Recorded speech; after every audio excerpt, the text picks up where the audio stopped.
yang jelas-jelas sudah pengaturannya sudah ada peraturan sebelumnya. Dan pemerintah harus bisa mendorong seluruh gubernur dalam hal itu pengawas ketenaga kerja yang tersebar di setiap dinas ketenaga kerjaan provinsi untuk aktif turun langsung mengawasi pelaksanaan aturan mengenaan sanksi tersebut. Ini yang kita lihat yang terjadi justru pemerintah membuat norma-norma yang tidak jelas, merubah norma yang sudah ada. Nah, karena hal itu dilakukan, yang kita khawatirkan adalah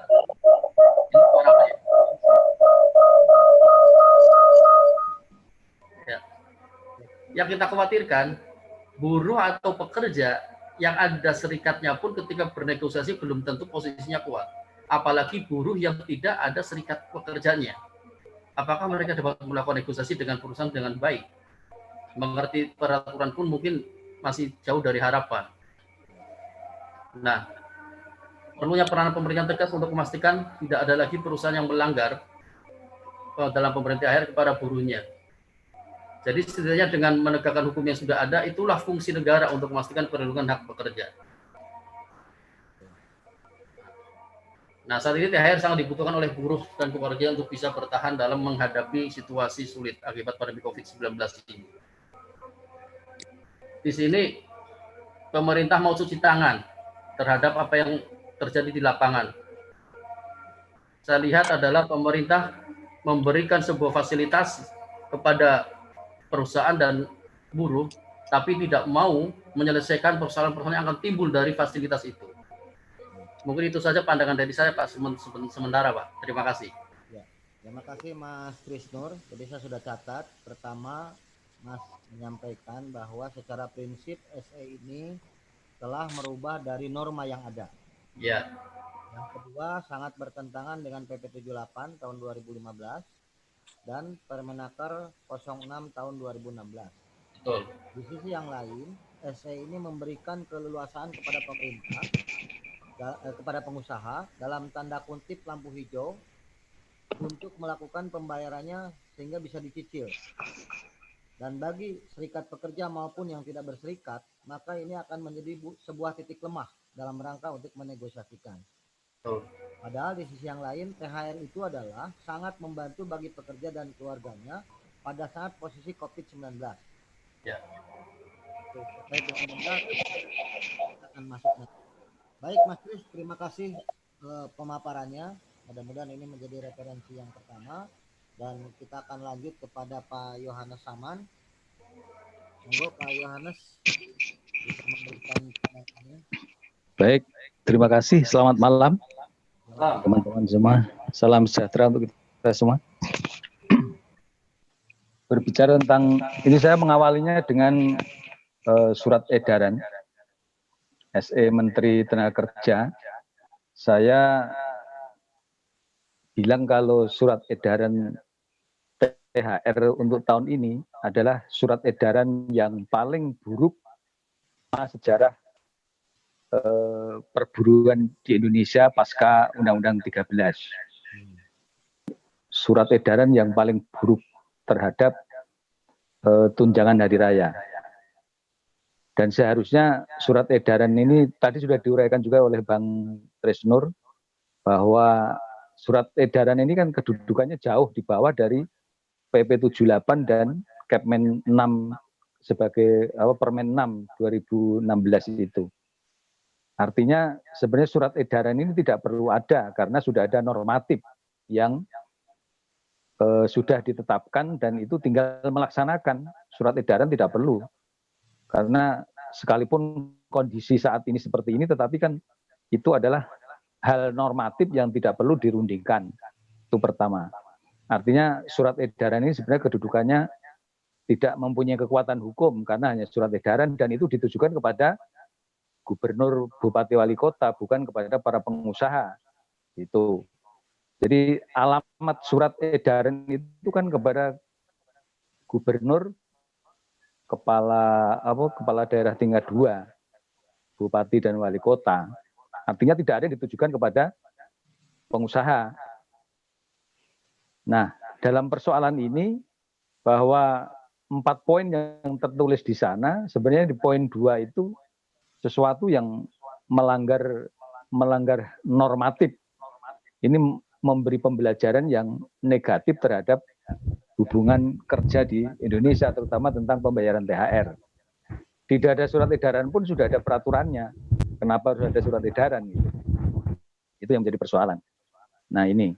Nah kemudian dalam situasi seperti ini, seharusnya pemerintah tidak hanya melihat kepentingannya dari para pengusaha, tetapi juga rakyat buruh di bidang industri ini juga harusnya diperhatikan. Tidak justru menjadi korban dari surat edaran yang semacam ini. Artinya keberpihakan pemerintah dalam hal ini negara terhadap warga negara, dalam hal ini buruh industri, tidak memberi nilai apapun terhadap kesejahteraan para buruh. Terlepas itu surat edaran ini ada atau tidak, tetapi seharusnya penegasan bahwa THR perlu direalisasi. Itu seakan-akan bertindak adil karena dirundingkan dan sebagainya, tapi sebenarnya kan itu tidak melindungi warga negara dalam hal ini, karena hukum itu, undang-undang, peraturan itu kan melindungi yang lemah. Dan saat ini buruh dalam kondisi sangat terpuruk, sudah upah tidak dibayar yang dirumahkan, kemudian banyak yang dirumahkan, kemudian banyak yang ter-PHK, dan ditimpa juga dengan THR yang seharusnya normatif dibayar, justru diberi kelonggaran oleh pemerintah sendiri. Artinya perlindungannya di mana terhadap warga negara dalam situasi sekarang ini. Itu tentang surat edaran. Sehingga norma-norma di dalam hubungan kerja serta-merta itu menjadi sebuah nilai yang seakan-akan ditiadakan. Jadi masalah buruh ini selalu dikesampingkan. Jaminan sosial juga sama. THR ini kan salah satu penghasilan non-upah yang sudah jelas diatur. Dari Undang-Undang 13, PP 78, Permen 6 2016, dan ini seharusnya tidak perlu dengan surat edaran, dan itu tinggal sekalipun ada surat edaran, 1 poin silakan dilaksanakan secara normatif.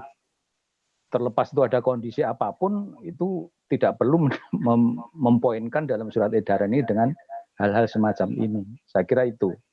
Sehingga para buruh yang saat ini sudah kehilangan penghasilan, terlepas itu 100% atau 50% atau 75% yang hanya dirumahkan kemudian tidak menikmati upah, ini THR yang seharusnya sudah menjadi hak juga menjadi kabur pada akhirnya. Kabur dalam arti realisasi dari pengusaha. Nah, di mana letak keadilan terhadap para buruh? Sementara itu sudah jelas diatur. Nah, sekelas peraturan pemerintah dan peraturan menteri diabaikan dengan surat edaran. Ini yang menjadi pembelajaran sangat buruk di tingkat perlindungan sebagai warga negara, khususnya dunia perburuan. Saya kira ini yang saya garis bawahi adalah surat edaran ini, surat edaran yang paling buruk selama sejarah Undang-Undang 13. Terutama tentang THR. Saya kira itu saja dari saya menyikapi ini, sehingga ini mengakibatkan keresahan di kalangan buruh. Karena serta-merta pengusaha tidak ada surat edaran saja, mereka sudah ingin menawar, ingin merealisasikannya dengan dicicil dan sebagainya. Nah, ini menjadi senjata, seharusnya tidak perlu dikeluarkan surat edaran semacam ini. Dan secara otomatis normatif tidak ada perundingan, tidak ada dirundingkan, jelas diatur. Saya kira itu saja dari saya untuk sementara. Terima kasih. Terima kasih Pak Saman atas sharingnya. Secara prinsip Pak Saman sama Pak Kisnur, secara kondisi di federasi ini sangat buruk ya, sehingga ada beberapa data yang masuk itu sudah diberlakukan oleh banyak perusahaan-perusahaan yang berada di daerah. Begitu ya, kurang lebih. Kebetulan nih sudah ada ibu nih satu masuk Bu Nung. Sebelum nanti kita ke Pak Tony, Bu Nung silakan. Halo. Ya Pak, Assalamualaikum warahmatullahi wabarakatuh. Waalaikumsalam. Terima kasih Pak Iwan dan terima kasih Indah. Saya kebetulan ada beberapa hal yang harus saya sampaikan, bahwa seyogyanya kelas seperti ini lebih banyak yang mengikuti, tetapi memang ada pro kontra yang saya lihat di luar mengenai penyelenggaraan webinar ini. Sebetulnya kita juga bertujuan untuk menghimpun bagaimana ide-ide daripada teman-teman. Saya tahu ada orang yang memang ada beberapa orang yang menganggap bahwa ini adalah suatu hal yang sudah bagus, SE terkait SE ini, tapi mari kita diskusikan. Kalau dari saya adalah selama COVID-19 ini ada beberapa hal yang harus saya sampaikan mengenai dari awal efek daripada COVID ini. Ada beberapa perusahaan yang melakukan PHK terhadap karyawannya. Semua satu pabrik itu tutup sebanyak 314 orang karyawannya di Jawa Timur, di Pasuruan, kemudian di Jawa Timur juga di daerah Gresik, di daerah Surabaya, juga beberapa di daerah Banten. Ada sekitar lebih daripada sekitar 1.000 orang dan sekitar 300 atau 402 di Banten yang terdiri dari 106 orang PHK karena COVID. Alasannya seperti itu di dua perusahaan, yang yaitu di PT Indoblock dan di PT Dolphin itu sekitar 65 orang dan 41 orang di Indoblock.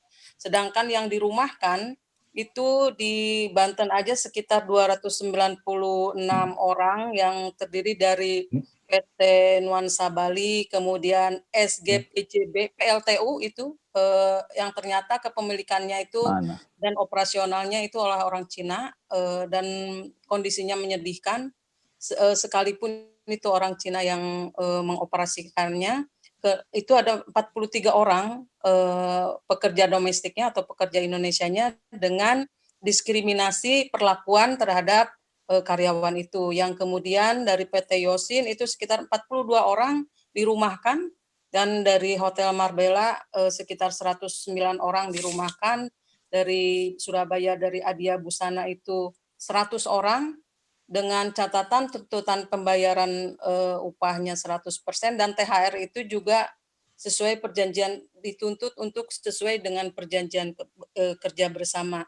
Sedangkan ada juga catatan dari lapangan itu di PT Millenia Furniture itu tidak bisa melakukan ekspor ke Amerika karena Amerikanya lockdown, sehingga ini terjadi tidak dibayarkan upahnya. Dan dari PT Mitra Prima Sentosa itu ada pembayaran upah per tanggal 16 April itu dibayarkan hanya 50%, dan ketentuan dari perusahaan itu menyatakan bahwa 50% semenjak 16 April sampai 2 bulan setelah itu. Nah, kemudian 50% ini juga apabila COVID ini masih berlangsung, maka itu ketentuannya akan diperpanjang, sehingga ada kesulitan di antara para pekerja ini, selain juga THR dan PHK yang melanda di beberapa perusahaan yang sudah masuk datanya di CAP. Ini yang mungkin nanti juga masih ada beberapa yang belum masuk datanya. Jadi COVID-19 ini memperlihatkan kepada kita bahwa data-data itu mungkin teman-teman juga yang lain punya, tapi dari CAP itu yang sudah masuk seperti itu. Apa yang harus kita lakukan? Nah, mari kita diskusikan. Sementara dari saya itu dulu, mungkin nanti juga Pak Sahat bisa menambahkan mengenai hal ini. Terima kasih Pak Iwan. Assalamualaikum. Ya, terima kasih Pak Nun. Assalamualaikum warahmatullahi wabarakatuh. Baik, sebelum ke Pak Sahat, kita akan dengarkan dulu Pak Tony. Pak Tony. Halo Pak Tony. Pak Iwan, punten, ke Pak Sahat. Pak Tony bukan panelis. Oh, Ah, baik. Silakan Bang Sahat. Kita minta informasi karena kita bicara tentang surat edaran Menteri Tenaga Kerja yang berkaitan dengan THR karena banyak yang melakukan penolakan atau gugatan terhadap SE ini sehingga Ibu Menteri Tenaga Kerja melakukan pembelaan diri secara institusi seolah-olah surat edaran ini sudah mendapat restu dari Lembaga Kerjasama Tripartit Nasional. Sehingga ini yang menjadi polemik di lapangan. Ya. Nah, oleh karena itu Bang Sahat dalam kapasitas sebagai anggota LKS Tipnas mungkin bisa memberikan satu informasi kepada kita karena kita sudah sepakat di dalam webinar atau Zoom kemarin, besok kita akan datang akan menyampaikan surat protes kepada Kementerian Tenaga Kerja. Itu mungkin sementara Bung Sahat bisa memberikan ilustrasi kepada kita terkait lahirnya surat edaran ini. Ya, kedengaran nggak? Terima kasih. Ya, kedengaran. Halo, kedengaran nggak? Kedengaran Bang. Oke, lanjut.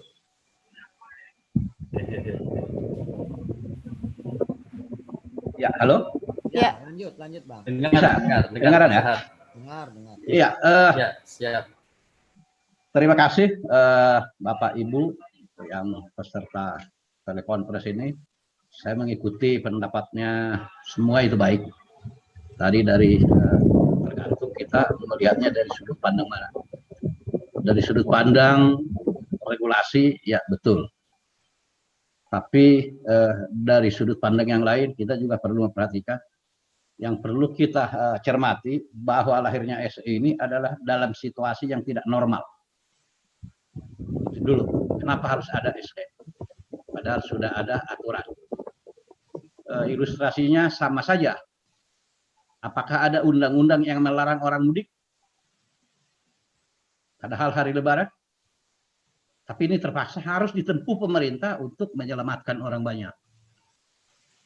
Ya, saya tidak membela diri, tapi itu ilustrasinya tadi diminta. Dan perdebatannya sangat panjang di LKS. Betul, ini sudah dibahas. Jadi, kenapa harus ada SE ini? Karena fakta di lapangan sudah banyak perusahaan yang merumahkan pekerja tanpa upah, ada yang membayar 50%. Kami dari awal, dari Serikat Pekerja tetap ngotot bahwa kita berpegangan pada Permen 06 dan PP 78. Nah, namun kita tahu PP itu berada dalam keadaan normal. Permen 06 juga dalam keadaan normal. Nah, ini akibat situasi yang di luar dugaan bahwa terjadi dampak COVID-19. Inilah yang dasar pertimbangannya kenapa harus lahir SE ini. Sebelumnya sudah keluar SE 04. Yang di situ tanpa ada harus perundingan. Nah, ini sebenarnya yang kita minta kepada pemerintah, kenapa harus ada, padahal sudah ada undang-undangnya. Nah, itu pengusaha Apindo menyampaikan banyak perusahaan yang tidak akan mampu.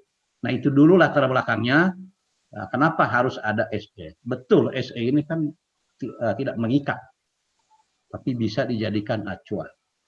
Nah, banyak pro kontra di lapangan, tapi bagi perusahaan yang besar, yang kita lihat pertama, bahwa dalam SE itu THR wajib. Itu dulu. Itu mengikat. Tapi bagi perusahaan yang terkena dampak COVID, nah di situ mulai bersayap. Bang, sebelum lanjut Bang. Ya. Ya. Berapa data perusahaan yang memang terkena dampak COVID? Ya, ini kan datanya masing-masing seperti yang disampaikan dari kementerian. Tapi itu juga kita tidak percaya karena ternyata itu juga data itu tidak fix. Tapi fakta di lapangan, baik itu dari anggota masing-masing organisasi juga melaporkan, itu cukup banyak. Nah, yang jadi permasalahan yang tadinya kita ngotot, kita tidak setuju, tapi namanya dibutuhkan pemerintah meminta, ini kan situasi tidak normal. Itu dulu dasarnya. Kalau dalam keadaan normal, nggak perlu ada SE. Nah, sehingga jujur saya harus mengatakan, ada kawan kita juga dari beberapa SP dapat menerima. Dimana kalau udah terjadi pembahasan ada yang menerima, itu yang jadi pegangan. Nah, diambillah sebenarnya itu awalnya waktu di rapat DPP, itu harus ada atas perundingan, kesepakatan para pihak. Dan itu dilaporkan ke menteri, kesepakatan itu berapa kali, berapa nilainya, dan apabila terjadi pelanggaran, itu menjadi ranahnya pengawas ketenagakerjaan.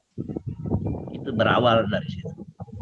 Nah, betul bahwa situasi seolah-olah buruh tidak dilindungi, tapi dari sudut lain, justru kalau ada perjanjian antara wakil pekerja atau termasuk SP perusahaan, bahwa mereka ada perjanjian boleh dicicil, ini sekaligus menunjukkan terjadi hubungan kerja.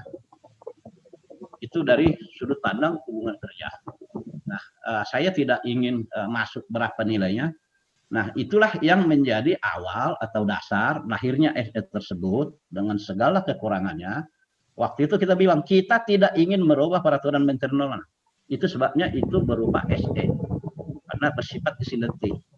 Undang-undang itu betul. Nah, perdebatannya kan antara ya perusahaan kan tidak boleh melarikan tanggung jawab kata Ibu Menteri. Tetap harus bayar. Cuman kalau tidak mampu sekaligus karena dampak COVID, maka perlu diatur. Itu dulu latar belakangnya. Maka diambillah jalan keluarnya.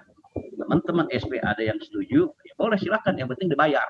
Daripada ditutup perusahaannya, kehilangan pekerjaan. Nah, itulah yang menjadi dasar latar belakang kenapa lahir SE tersebut. Dan betul yang dikatakan Bu Menteri 2 kali dibahas dalam LKS. Dan untuk tidak menghilangkan kewajiban perusahaan, itu Menteri mengunci itu semua harus dilakukan dalam 2020. Berarti kan tetap harus dibayar. Tidak boleh lewat 2020. Nah, yang menjadi permasalahan memang apakah teman-teman itu pekerja mampu bernegosiasi. Betul, disinilah diharapkan. Makanya di situ nanti dilaporkan ke dinas itu, dilihat betul nggak ini melalui perundingan. Awalnya kita minta bahwa laporan keuangan adalah audit akunting publik 2 tahun. Perdebatannya kapan lagi mau diaudit, sementara Lebaran sudah tinggal nunggu minggu. Sehingga diambil kesepakatannya itu perlu ada laporan keuangan perusahaan yang di bawah dalam perundingan dengan teman-teman pekerja perwakilannya. Contoh salah satu di anggota kami juga di Bogor itu minta dicicil pembayaran THR, laporan keuangan disampaikan perusahaan. Dan itu sedang dalam proses. Nah, paling saran saya sebenarnya khusus yang ada SP-nya itu harusnya oke dicicil, jangan sampai berapa kali. Kan kalau kita lihat permen itu ada 3 SE itu dibagi 2. Bagi yang perusahaan yang normal wajib. Bagi yang terkena dampak COVID itu bisa dirundingkan. Nah, di sini yang terkena dampak COVID kan kita tidak tahu semua. Kerjanya yang tahu. Nah, makanya benar nggak dia bekerja? Kalau dia bekerja terus normal, ya nggak mungkin ada dampak COVID. Tapi kalau jam kerjanya sudah dikurangi, hari kerjanya dikurangin akibat dampak COVID, ya, disitulah ruang negosiasinya. Nah, itu sementara syarat masukan dari saya. Betul ini situasi SE ini keluar karena ada situasi yang tidak normal yang dirasakan oleh semua pihak, termasuk beberapa pengusaha yang secara nyata sudah banyak merumahkan pekerjanya akibat dampak COVID-19. Nah, kalau bagi teman-teman, saya juga melihat, memonitor akan digugat, ya kita tidak keberatan untuk ini. Saya pribadi ya silahkan. Nah, yang kedua, selama ini juga sebelum COVID-19, tahun-tahun kemarin, banyak perusahaan yang tidak bayar, tidak ada yang ribut. Kenapa tidak ada yang belain? Nah, sekarang ini dengan perjanjian ini silakan Saya juga ngotot waktu di rapat, tapi namanya lembaga kerjasama, itulah, ada yang senang, ada yang tidak. Termasuk saya yang harus bertanggung jawab, kalaupun itu usul dari SP yang lain dapat menerima ini. Kalau saya ditanya pribadi mah dari awal mah kunci mati. Tapi namanya lembaga kerjasama, nah di sini dibutuhkan tengah rasa. Bagaimana solusi tanpa menghilangkan kewajiban. Itu yang ditempuh. Itulah sesungguhnya sebenarnya makna dari SE tersebut. Jangan perusahaan lari dari tanggung jawabnya untuk membayar THR. Cuman yang jadi permasalahan, boleh dibayar beberapa kali atau bertahap karena ada dampak cash flow kepada keuangan perusahaan akibat dampak ditunda. Itu untuk sementara pandangan saya. Terima kasih. Ya, baik. Terima kasih Bang Saad. Saya ingin klarifikasi satu lagi. Tadi dikatakan sebagian SP menerima. Ya, itu ya. Karena kan kita tahu di anggota di pleno itu 15 SP. Ya, kalau itu kan hak SP lain, kita harus menghormati. Dan disitulah kebersamaannya. Kalau saya tidak akan bilang itu dari SP mana, tapi faktanya. Ya, kita udah tahu. Karena anggota mereka juga secara fakta banyak yang sudah jadi dirumahkan. Daripada itu ter-PHK, ya alasan mereka juga masuk akal. Ya. Jadi critical point-nya adalah bahwa SE ini keluar karena situasi yang tidak normal ya. Ya, betul. Yang kedua, adanya kebersamaan antar serikat pekerja yang duduk di LKS. Ya. Ya, sehingga itu dijustifikasi oleh Kementerian Tenaga Kerja. Ya, gitu ya. Oke. Baik, terima kasih Bang Saad. Kita akan dengarkan dari praktisi hukum Bung Hermawanto. Saya persilakan untuk memberikan pandangan karena tadi sudah 4 orang kita dengarkan memberikan pandangan terkait dengan yang pertama adalah memang ini sangat bertentangan dengan peraturan perundang-undangan termasuk PP 78, Permen 06, dan yang kedua barusan yang kita dengarkan karena ini adalah keluarnya SE ini situasional yang tidak normal sehingga ini diperlukan SE ini untuk kebersamaan, maka serikat pekerja serikat buruh dalam tanda kutip udahlah menyepakati gitu sesuai dengan apa yang disampaikan Ibu Menteri Tenaga Kerja. Nah, sekarang dari sisi praktisi hukum Mas Hermawanto bagaimana nih pandangannya? Terima kasih. Ya, terima kasih Pak Iwan. Terima kasih Pak semuanya nih Pak Sahat dan para pembicara-pembicara lain sebelumnya. Ada Mbak Nung, Pak Yohanes, Pak Trisnur dan lain-lain. Menarik buat saya dari obrolan kita malam ini. Dan mudah-mudahan ini memang menjadi bekal buat besok pagi ya, Pak Iwan akan ketemu dan teman-teman ketemu dengan Ibu Menteri gitu. Tapi memang saya ingin bilang sangat sederhananya begini. Ini kayaknya adalah upaya yang paling maksimal bisa dilakukan oleh Ibu Menteri. Bayangan saya begitu. Saya tertarik tadinya dijelaskan oleh Pak Sahat. Gitu. Kalau kita bicara normatif, sudah selesai lah. Tadi dijelaskan oleh Pak Isnur itu, Pak Trisnur gitu, itu sangat bagus sekali. Ini kita bicara normatif memang. Dan apa yang disampaikan oleh Pak Yohanes juga saya sangat setuju. Normatifnya memang begitu gitu. Saya juga punya catatan-catatan normatif juga sama gitu ya. Dan dari sini memang secara normatif sudah selesai lah. Dan apakah kemudian surat edaran itu bisa mengikat buat kita? Gitu. Ya terserah Anda, kan gitu. Saya bicara hukumnya ya, Saya mencoba membuat catatan kecil. Saya coba share ya di forum diskusi ini ya.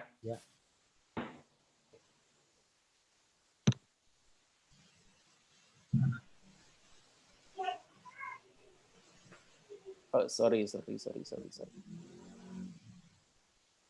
Keluarkah? Keluar. Sebentar. Ini keluar ya? Keluar ada. Oke, iya.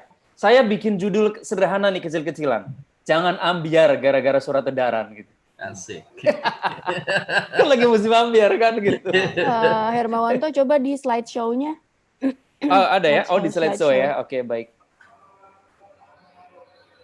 Ini ya? Iya. Oke. Jadi saya membayangkan begitu. Jangan ambiar gara-gara surat edaran gitu.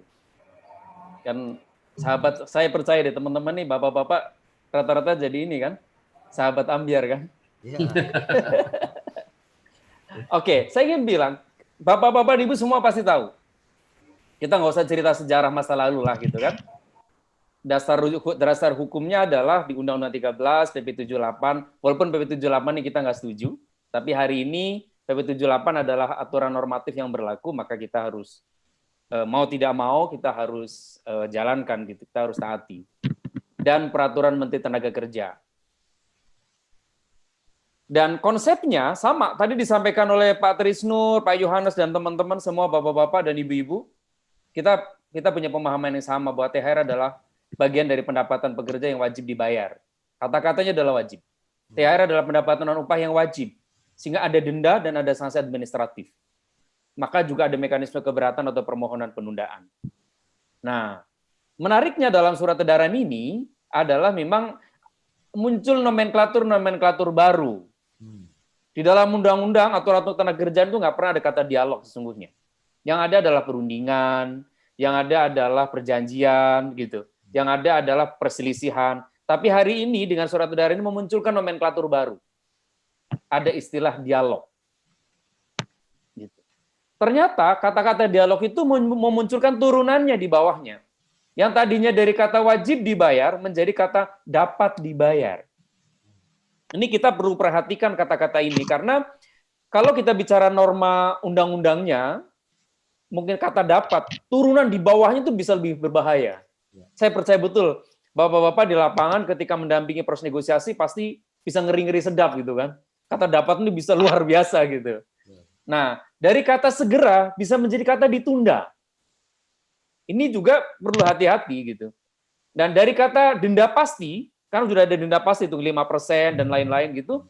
Dan di situ dan kata dialog bisa dinegosiasikan. Bisa saja nggak perlu ada denda lah, kita baik-baikan aja gitu. Nah, ini turunan-turunan dari muncul nomenklatur kata dialog. Ternyata memunculkan kata-kata merubah yang tadinya wajib menjadi tidak wajib karena ada kata-kata dapat. Yang tadinya harus segera dibayar minimal 7 hari sekarang menjadi boleh ditunda. Nah, turunan-turunan ini perlu kita perhatikan karena biasanya kalau aturannya longgar, di bawah itu ibaratnya begini, kalau ada lubang sedikit bisa jadi banjir nih di lapangan. Kan gitu. Fakta di lapangan bisa seperti itu. Nah, kata-kata dialog di dalam nomenklatur di surat edaran itu ternyata melahirkan kata-kata tadinya wajib menjadi dapat, tadinya segera menjadi ditunda, tadinya denda pasti menjadi bisa dinegosiasikan. Ini yang perlu diperhatikan dalam ketentuan norma. Nah, tadi sudah disampaikan juga oleh Pak Trisnur gitu ya, dan Pak Yohanes misalnya. Surat edaran itu sebenarnya kan tidak ada dalam peraturan perundangan. Itu hanya instrumen administratif di internal kelembagaan. Sehingga harusnya ya berlaku internal saja. Tadi hanya kepada gubernur, hanya kepada bupati, wali kota gitu. Namun faktanya surat edaran itu seringkali berdampak keluar karena dia kemudian menjadi mengatur, bahkan mengeluarkan sebuah penetapan gitu. Sehingga dalam Undang-Undang Nomor 30 tahun 2014, surat edaran itu kemudian dikelompokkan menjadi basic keputusan tata usaha negara. Sehingga itu bisa menjadi objek gugatan di pengadilan tata usaha negara. Nah, surat edaran gitu, karena dia kemudian dikelompokkan menjadi KTUN, keputusan tata usaha negara, maka dia tidak boleh mengandung cacat yuridis. Yaitu dia harus surat edaran itu harus dibuat oleh lembaga yang berwenang.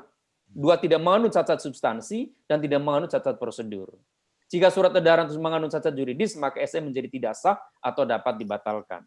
Nah, dari ketentuan itu, saya sih tidak ingin terlalu masuk ke dalam teori normanya, tapi saya ingin bilang, maka yang paling pokok adalah apa isi surat edaran itu? Bersifat mengaturkah? Menetapkan satu ketentuan norma baru? Atau sekedar himbauan? Bayangan saya, gitu, ternyata surat edaran ini hanya himbauan. Gitu. Mari kita coba tengok di atas. Dalam hal perusahaan tidak mampu membayar THR sesuai undang-undang, maka dicari solusi dengan dialog. Di kalimat terakhir, THR tetap harus dibayarkan pada tahun 2020. Artinya surat edaran ini hanyalah himbauan kalau menurut saya. Himbauan, silahkan kau berunding, silahkan kau dialog. Pertanyaannya, kalau pekerjanya nggak mau dialog, bisa nggak ini berjalan? Ya, saya perspektifnya normatif. Sekali lagi, saya tidak membela pekerja, saya tidak membela buruh, saya tidak membela si menteri ini. Tapi saya membaca dari normanya saja. Normanya bilang, intinya dari atas, kalimat yang paling atas adalah THR harus dibayar, wajib dibayar oleh pengusaha. Tadi dikutip juga oleh Pak Sahat. Baru dalam hal perusahaan tidak mampu membayar THR sesuai undang-undang, maka dicari solusi dialog untuk mencapai kesepakatan. Pertanyaannya, karena ternyata di dalam normanya ini, surat edaran ini ternyata adalah hanya himbauan, gitu, maka kalau ternyata di lapangan para buruh tidak mau berdialog, apakah surat edaran ini mengikat? Tidak sama sekali. Jadi kalau hari ini buruh mengatakan saya tidak mau tahu, surat edaran bertentangan dengan ketentuan Permenaker nomor 6 tahun 2016 yang tadinya wajib, gitu. Di sini boleh dinegosiasikan, nggak boleh dong. Terus bertentangan juga dengan PP 78 yang THR itu wajib. Maka saya sebagai buruh, saya tidak mau bernegosiasi, saya tidak mau berdialog tentang THR, dan saya hanya minta satu, bayarlah sesuai dengan ketentuan normanya. Selesai. Karena sekali lagi surat edaran ini hanya sebagai suatu himbauan, tidak meletakkan atau tidak menetapkan norma baru menurut saya. Dia hanya memberikan solusi kalau kita bicara tentang normanya, gitu masalahnya kan. Normanya mengatakan THR harus dibayar. Berarti tidak pernah tidak dibayar, harus dibayar. Mau kapan dibayarnya? Kalimat dia di bawah adalah harus pada tahun 2020. Ini isinya. Gitu. Sekalipun saya juga harus memandang secara jujur bahwa seperti tadi di atas, gitu ya, seperti tadi di atas yang ini, bahwa surat edaran ini sesungguhnya adalah bertentangan dengan PP 78 dan bertentangan dengan Permenaker nomor 6 tahun 2016. Dan saya yakin betul si Ibu Menteri ini sadar bahwa kewenangan dia paling maksimal adalah membuat peraturan yang merubah Permenaker nomor 6 tahun 2016. Tapi perubahan Permenaker 6 tahun 2016 itu pun tidak akan bisa merubah PP 78 yang sudah mewajibkan. Jadi akhirnya dia, kalaupun saya merubah menteri, ini saya berlogika sebagai seorang menteri, kalau kewenangan saya sebagai menteri itu hanya merubah Permenaker 6 2016.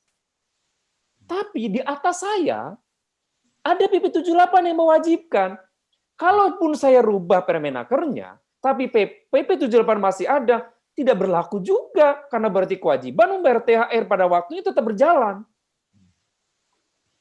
Nah, jadi saya membayangkan bahwa surat edaran ini adalah komprominya si Menteri Tenaga Kerja atas desakan pengusaha, yang penting aku keluarkan kebijakan ini. Fakta di lapangan berjalan atau tidak, saya serahkan terserah. Nah, dari sini saya nyambung dengan logika yang dibangun oleh Pak Yohanes. Bahwa kondisi ini sesungguhnya memberikan pesan bahwa pemerintah ini ingin membiarkan pertarungan antara buruh dengan pengusaha di lapangan. Kesannya memberi kesan bahwa, atau dapat kita simpulkan, pemerintah ini ingin menyerahkan, silahkan kalian negosiasi sendiri. Pada waktu yang bersamaan, maka pemerintah cuci tangan dari tanggung jawab untuk melindungi pekerja. Walaupun secara hukum, surat edaran ini nggak ada artinya apa-apa. Kalau teman-teman pekerja bersikukuh mengatakan, saya menolak surat edaran dan saya menolak bernegosiasi atau berdialog, maka surat edaran itu tidak bisa dijalankan di lapangan. Kalau tidak bisa dijalankan, berarti semua harus tunduk pada Permenaker nomor 6 tahun 2016 dan PP nomor 78 tahun 2015. Dari situ maka tetap harus dibayarkan sekarang juga. Kalau tidak, maka ketentuan norma sanksinya mulai berjalan. Karena begitu si pekerja mau berdialog, sekali lagi, si pekerja baru mulai mau berdialog, maka dia menunjukkan tunduk kepada surat edaran itu. Ketika dia tunduk pada surat edaran itu, maka pemerintah, pengawas ketenagakerjaan berhak melakukan penundaan atas pengenaan denda dan sanksi administratif. Sekali lagi ini perlu diperhatikan. Begitu kita menyatakan menerima pada surat edaran itu, begitu kita menyatakan bersedia berdialog atas pembayaran THR, maka pada saat waktu yang bersamaan berarti kita sedang menyerahkan kepada pemerintah untuk tidak menerapkan denda dan menyerahkan kepada pemerintah untuk tidak mengenakan sanksi administratif kepada perusahaan yang belum membayar THR. Jadi, menurut saya, semua akan kembali ke teman-teman pekerja. Kalau mau mengikuti, silakan. Kalau tidak juga nggak apa-apa, karena ketentuan dalam surat edaran ini sesungguhnya tidak memaksa dan tidak mengikat buat teman-teman. Jadi, itu mungkin diskusi awal saya, nanti kita lanjutkan. Terima kasih. Assalamualaikum warahmatullahi wabarakatuh. Waalaikumsalam. Satu lagi, Bung Hermawanto ini, klarifikasinya. Tadi terkait nomenklatur ini, Ya. yang dari kata wajib dapat dan seterusnya Ya. itu, segera ditunda. Kalau ini masuk dalam kategori himbauan, apakah ini masih konteksnya sama dengan nomenklatur tadi? Ya, jadi surat edaran itu sebenarnya secara hukum tidak mengikat. Oke. Itu kita ambil dulu, gitu ya. Surat edaran itu tidak mengikat, gitu. Dan surat edaran itu di dalam Undang-Undang Nomor 12 Tahun 2011 dia tidak termasuk definisi dari peraturan perundang-undangan. Dan dalam surat ini juga sebenarnya adalah hanya mengandung kata-kata THR dapat dibayar secara bertahap. Tapi artinya THR tetap harus dibayar di sini. Saya ingin mengatakan itu. THR tetap harus dibayar. Bahwa kemudian dibayar segera atau ditunda itu memang menjadi kata kapan gitu ya. Penundaannya seperti itu. Kapan pembayarannya dan lain-lain. Jadi memang nomenklatur ini hanya perlu kita perhatikan sebagai pembelajaran kalau menurut saya. Pembelajaran bahwa kita perlu hati-hati loh ternyata. Gara-gara boleh dinegosiasikan, gara-gara boleh didialogkan, ternyata yang tadinya wajib menjadi kata dapat. Yang tadinya harus dibayar segera menjadi boleh ditunda. Yang tadinya harus denda dengan pasti, sekarang denda boleh dinegosiasikan. Nah, apakah, menjadi pertanyaan kemudian adalah, apakah kemudian ini menghilangkan kewajiban-kewajiban perusahaan untuk membayar THR? Jelas, kata-katanya dikatakan THR tetap harus dibayar. Artinya, sesungguhnya surat edaran ini adalah tidak menghilangkan kewajiban perusahaan. Pasti sekarang denda boleh dinegosiasikan. Ya. Apakah, menjadi pertanyaan kemudian adalah, apakah kemudian ini menghilangkan kewajiban-kewajiban perusahaan untuk membayar THR? Jelas, kata-katanya dikatakan THR tetap harus dibayar. Artinya, sesungguhnya surat edaran ini adalah tidak menghilangkan kewajiban perusahaan. Pasti sekarang denda boleh dinegosiasikan. Apakah? Menjadi pertanyaan kemudian. Halo, pengulangan terus. Kemudian ini menghilangkan kewajiban. Iya ini. Namanya diulang.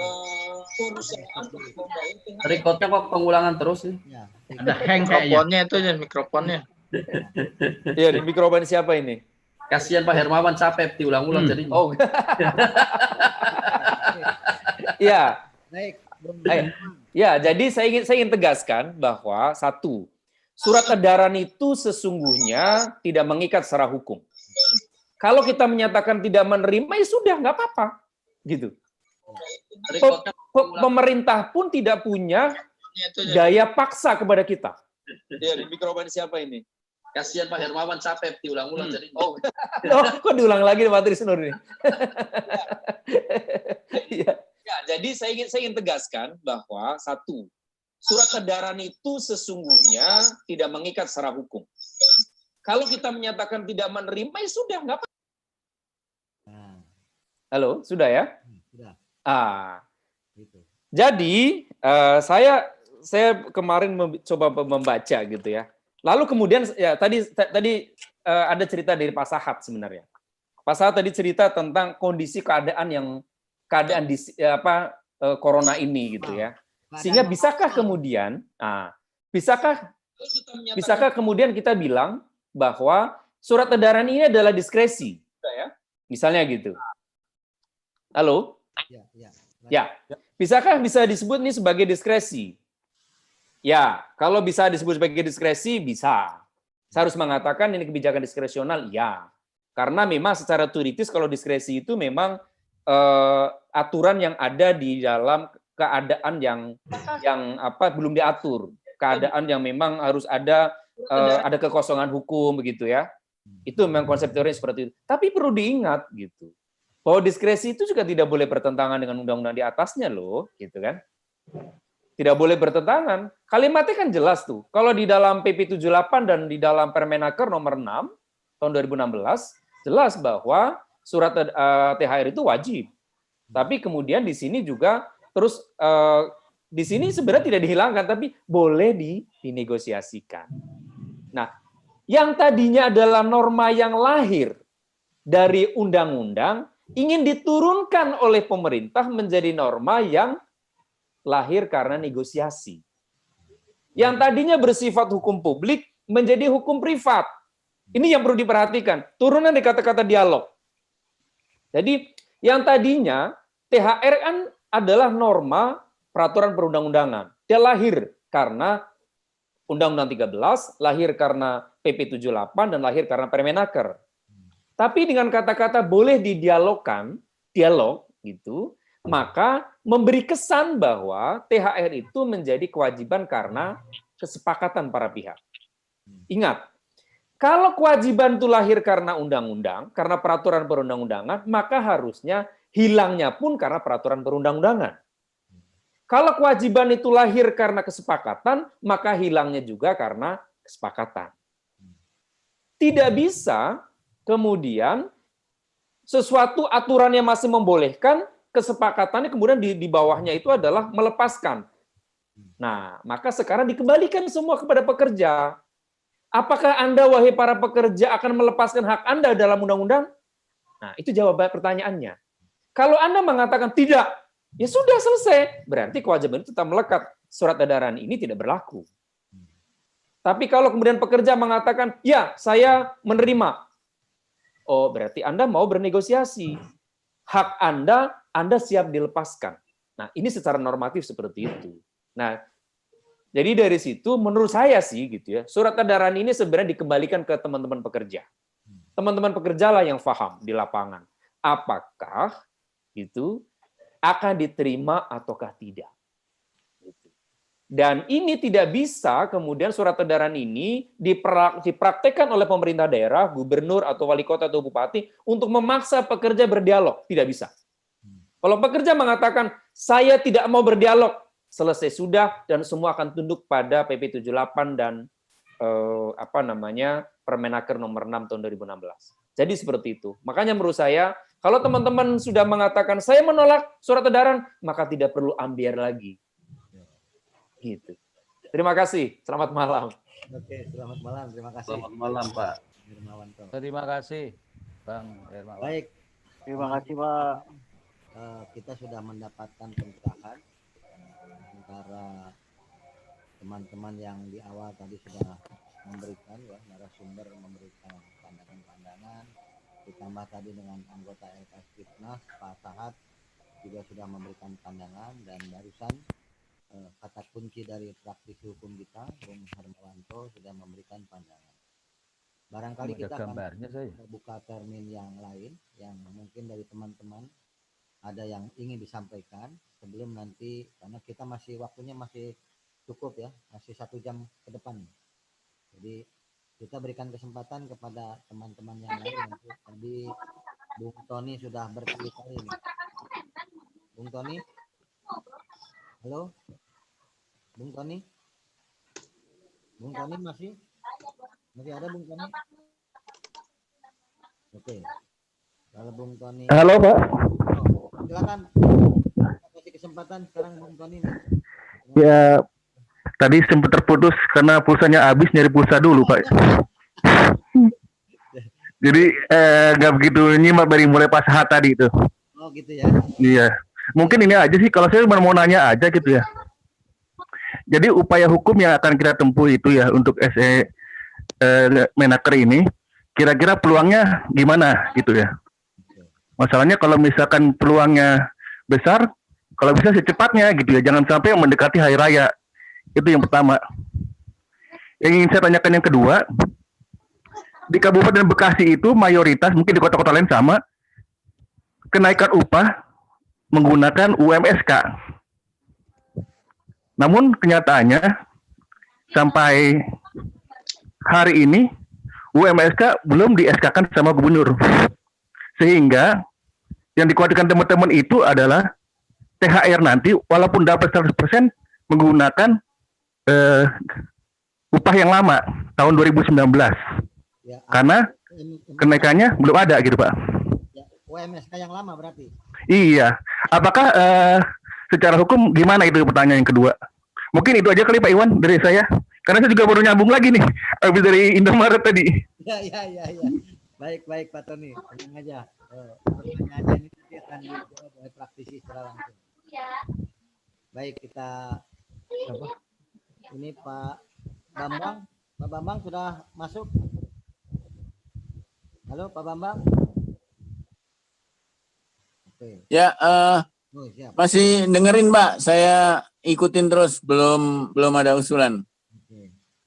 Baik, kalau gitu dari kawan kita barusan Faisal atau Dimas?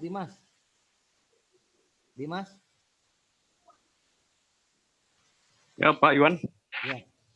Ada yang mau disampaikan? Mungkin gini aja ya, terkait grup WhatsApp. Saya kan di Bogor nih Pak Iwan ya. Oke. Beberapa teman-teman saya sudah share berita ini, Zoom link ini, ada yang mengomentari, mungkin menurut saya di luar KSP ya, bahwasanya kita tidak perlu lagi diskusi seperti ini, kita harus action, misalkan gugat atau dan lainnya. Mungkin itu aja, memberitahu itu aja Pak Iwan. Oke. Terima kasih. Ya. Terima kasih. Bung Dimas. Ya, Pak Silakan, Iwan. Bang Nelson.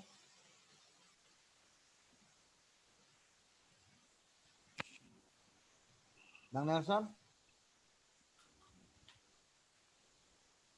Oke. Di sini ada Ibu Darlina, ada Mbak Tia. Bu Darlina, ada yang mau disampaikan?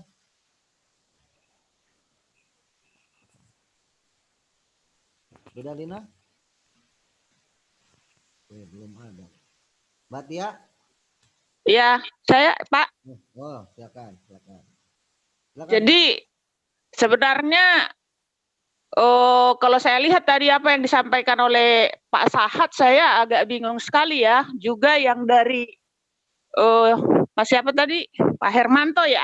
Nah, Hermawanto ya. Kalau dari segi ini dengan untuk Pak Hermawanto dulu, kalau apa yang dijelaskan itu mungkin dari segi hukumnya ya, itu sih karena yang membuat itu surat edaran itu pasti ahli-ahli hukum, tim hukum dari kementerian, udah pasti itu mereka udah tahu itu nggak ada celah untuk ini untuk itu kan gitu. Artinya peluang buruh untuk mendapatkan hak-haknya itu secara hukum tidak seakan-akan tidak ada yang menyalahi kan gitu. Tetapi kalau kita bicara tentang fungsi pemerintah dan perlindungan, sebenarnya pemerintah ini melindungi siapa? Terus kedua, bahwa yang terkena dampak itu siapa? Kalau pengusaha itu, Pak, sejatuh-jatuhnya dia tidak akan langsung mati kelaparan. Tetapi buruh, begitu sedikit aja dia dihentikan apa yang menjadi napasnya, dia akan mati. Gitu. Jadi kalau pertimbangannya tadi banyak pengusaha udah begini, banyak pengusaha udah begini, kenapa kita nggak lebih melihat bahwa situasi dan kondisi ini pengusaha telah memancing di air keruh. sehingga membuat ikan-ikan semakin mati semua. Itu yang harus dicermati gitu. Jadi kepihakan itu harus jelas. Tadi juga yang dibilang Pak Sahat seperti itu. Ini kondisi. Nah, yang jadi korban sebenarnya siapa saat ini? Buruh itu sudah jatuh tertiban tangga, itulah yang terjadi saat ini. Jadi nggak bisa kita hanya bermain dengan kata-kata hukum, redaksi-redaksi hukum, tetapi kepihakan siapa yang menjadi korban, di mana negara harus dibutuhkan, di mana serikat pekerja harus bertarung habis-habisan, itu sebenarnya yang ingin kita dengar gitu. Jadi tadi saya agak sedih gitu ya, gimana ya? Karena saya lihat tadi apa yang disampaikan oleh Pak Sahat, seakan-akan ini Pak Sahat kayaknya ada di tripartit ya. Iya. Seakan-akan itu pembenaran yang dilakukan oleh perwakilan serikat yang ada di tripartit untuk bahwa apa yang dikeluarkan menteri itu sudah seharusnya gitu. Kok pengusaha dilindungi, buruh nggak dilindungi, itu gimana ceritanya gitu? Pembayar pajak terbesar itu buruh, Pak, melalui konsumen yang melalui konsumsi yang mereka beli gitu. Nah, ketika buruh tidak lagi bisa membeli, tidak bisa mengkonsumsi sesuatu, dari mana lagi pajak negara akan masuk, kan gitu. Pengusaha nanti sudah disuruh bayar THR-nya, cicil, buruh mau belanja dari mana gitu, seperti itu. Jadi ya mungkin saya butuh ya, apa sih, kenapa ini serikat pekerja harusnya, kenapa sih, saya nggak tahu. Kalau orang sudah masuk misalkan di tripartit, kalau nggak sepakat bisa nggak sih work out? Bisa. Atau hanya mengutamakan kebersamaan dengan sehingga selalu kompromi yang dilakukan oleh anggota serikat pekerja yang ada di tripartit selalu adalah kompromi atas hak-hak buruh, selalu mengorbankan apa yang menjadi hak-hak hidup buruh, seperti itu. Kenapa sih anggota itu memang nggak bisa atau memang harus seperti itu? Saya mungkin nanti bisa mendengarkan penjelasan sedikit dari Pak Sahat. Itu saja Pak pertanyaan dari saya. Ya, terima kasih Bu Darlina. Ibu Emilia Yanti. Ibu Emilia Yanti masih? Oke. Pak Iwan kalau boleh. Oh, siap. Mbak Tia sudah siap? Oke. Boleh, ya. Oke. Nggak pakai video ya, Pak? Oh, nggak usah, boleh, nggak apa-apa. Selamat malam, teman-teman. Ya, malam. Semoga semua kita sehat ya. Saya sih hanya mau singkat aja, berhubung saya kan lebih pandangannya dari internasional. Jadi dari pengalaman saya aja nih, bulan Maret dari Belanda, mereka mengirimkan surat langsung kepada semua pihak yang bekerja sama dengan mereka di Indonesia, menyatakan bahwa mereka akan melakukan segala sesuatunya untuk mempertahankan level yang ada. Jadi itu satu pernyataan sikap yang sangat jelas dari sebuah perusahaan ya, pemberi kerja yang menyadari bahwa mereka harus melakukan segala upaya untuk mempertahankan hal-hal yang sudah disepakati secara bilateral antara perusahaan dan karyawannya. Dan surat itu dikirim bulan Maret, bulan April ada surat lagi yang sama ya, tapi dengan peningkatan sedikit, mengatakan bahwa ya boleh dilakukan perubahan-perubahan dalam program. Kebetulan kan memang saya lebih menangani program. Kemudian saya juga mendapat kabar dari negara-negara lain di mana kami juga beroperasi, ya, umpamanya di Amerika Latin, di mana pemerintahnya mengeluarkan 61 regulasi berkaitan dengan Undang-Undang Ketenagakerjaan. Dan saya tanya isinya apa aja? Wah, isinya macam-macam. Tapi semuanya mengarah kepada apa? Kepada pelemahan. Pelemahan atau penurunan standar yang sudah ada. Saya nggak mau menakut-nakuti ya, tapi kayaknya sih krisis global ini bukan sesuatu yang jauh lagi, ini sudah terjadi. Di sektor, umpamanya di sektor sawit saja kita melihat, memang kita masih berproduksi, kita adalah produsen sawit terbesar dunia. Namun kalau negara-negara yang menyimpan sawit itu lockdown, kita mau apa? Kan tempat penyimpanan kita juga terbatas. Nah, sekarang dari sisi yang lain, negara-negara lain yang melakukan inovasi teknologi, mereka itu sudah tidak memiliki bahan mentah. Jadi mereka harus impor semua bahan mentah itu, dan dari mana lagi kalau bukan dari Cina, karena mereka menjualnya murah. Cina juga udah beli orang-orang pinternya kan untuk mengolah semua teknologinya di Cina. Nah, negara-negara yang maju begitu saja, mereka kewalahan. Pengusahanya mengatakan, kami mau bikin masker sendiri nggak punya bahan mentah. Kami mau lanjutkan industri otomotif kami, tapi spare part-nya nggak ada. Akhirnya terjadi layoff massal. Dan itu di negara yang memiliki istilahnya jaring pengaman untuk hal-hal seperti ini ya, jaring pengaman bukan hanya untuk kesehatan tapi juga untuk pengangguran, yang mana Indonesia belum miliki. Jadi yang bahasan yang kita lakukan di sini adalah mengenai THR. Ini sebenarnya hal yang sangat kecil loh. Kita ini menghadapi tantangan yang jauh lebih besar daripada hanya THR. Bagaimana caranya pengusaha itu secara bertubi-tubi melakukan lobbynya gencar sekali ke pemerintah untuk meminta insentif lebih banyak. Dari pertama, sekarang baru bilang THR. THR bisa tanggung pemerintah nggak? Pemerintah bilang, oh nggak bisa. Jawabannya adalah surat edaran. Jadi pemerintah sebenarnya minta bantuan serikat pekerja juga nih untuk ngerem. Kalau aku bacanya begitu. Nah, kembali lagi ke serikat pekerja, yang kuat nggak kita ngerem?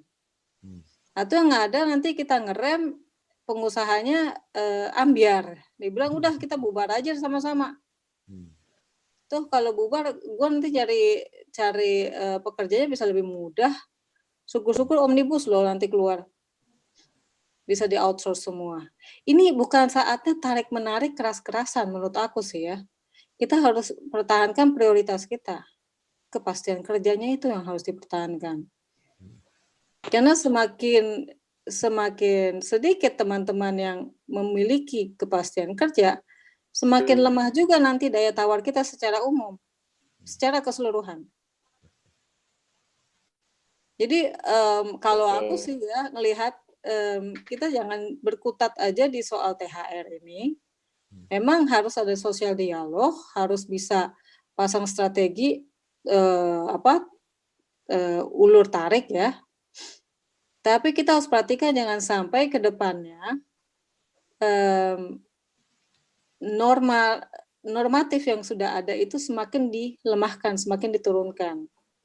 Nah, sebenarnya juga pemerintah bilang THR harus dibayar akhir tahun. Dia kasih jawaban nggak kalau misalnya nggak dibayar? Ada sanksinya nggak? Penegakannya juga dia nggak bisa jelaskan. Begitu saja. Saya pandangan dari saya. Maaf kalau kelamaan. Oke, terima kasih Mbak Tia. Iya. Bu Yanti masih on? Kalau tidak, saya Bang Nelson. Bang Nelson? Kalau tidak, saya kasih kesempatan ke Bung Yun. Monitor Bung Yun.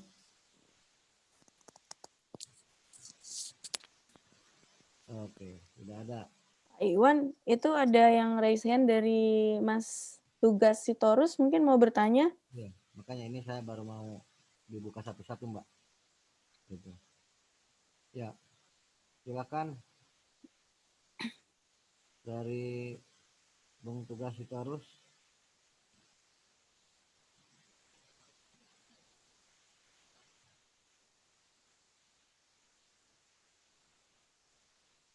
Mana? Halo? Belum ada, Pak. Tadi Faisal yang angkat tangan perasaan. Iya. Faisal keluar masuk nih, bingung. Saya panggil nggak ada. Nggak dipanggil nongol. Mana lagi tuh? Hilang lagi tuh Faisal. Faisal? Hilang lagi tuh. Pak Raduan Papahan? Masih? Oke, nggak ada lagi. SPS ini tadi ya Pak Tony ya? Atau ada lagi yang lain? Pak Imam Subhi? Pak Iwan mic-nya kurang kencang Pak katanya Pak. Halo Bang. Nah, Halo. tugas Sitorus tuh, Bang. Halo Bang. Ya, iya.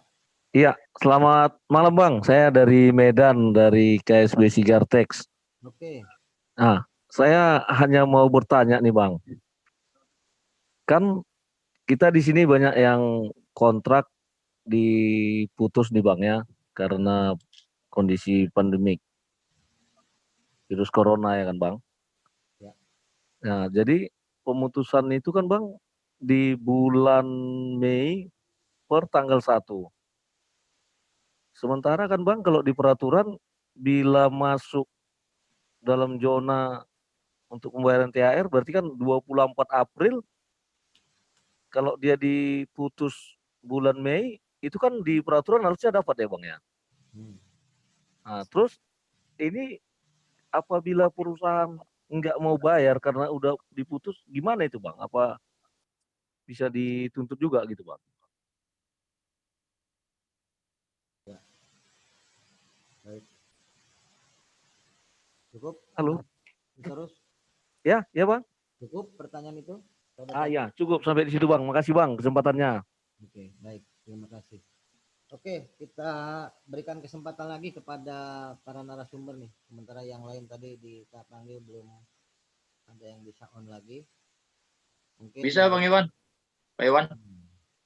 Silakan Bung Faisal. Waduh, jangan keluar masuk, capek saya. Sinyalnya Pak Iwan kebetulan habis hujan nih kurang bagus. Ayo lanjut. Bogor. Ya, bisa dilanjut Pak Iwan. Ya, lanjut Bung Faisal. Iya.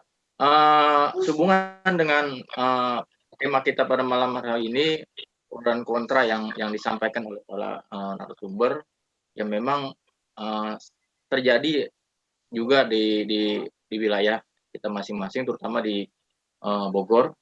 Pertama kami mayoritas adalah garmen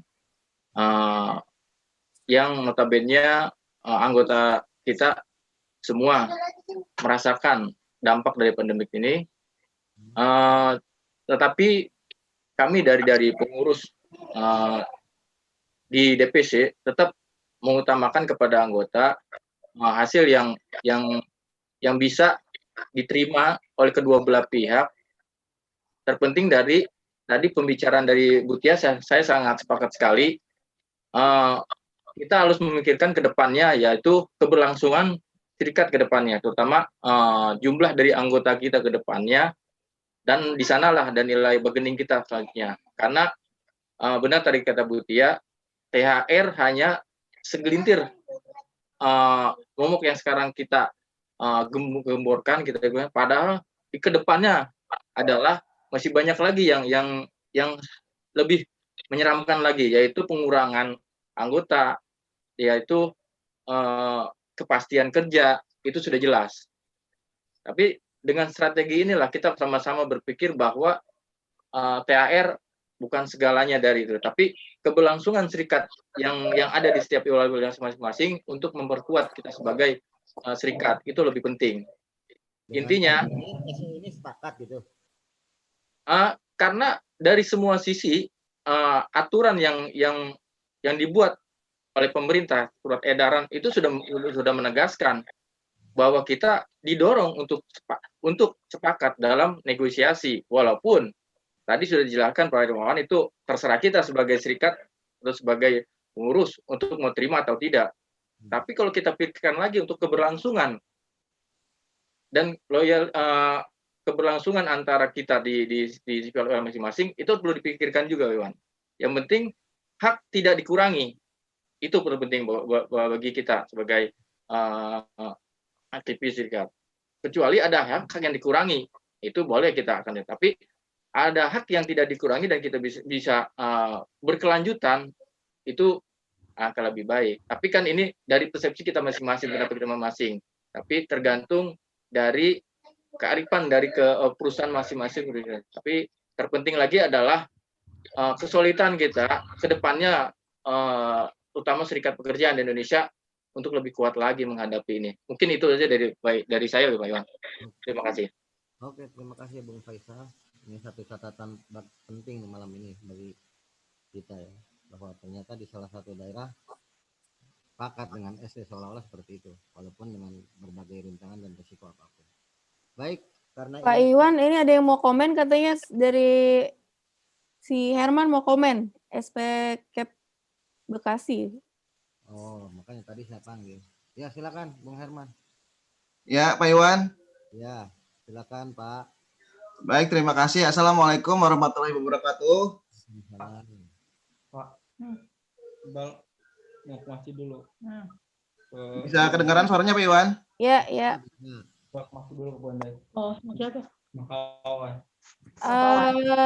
Pipo 1724 bisa di mute?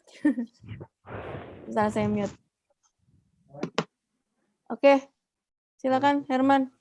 Ya, terkait dengan pembicaraan kita pada malam hari ini terkait dengan THR, mungkin setidaknya saya punya 3 hal yang perlu disampaikan gitu ya.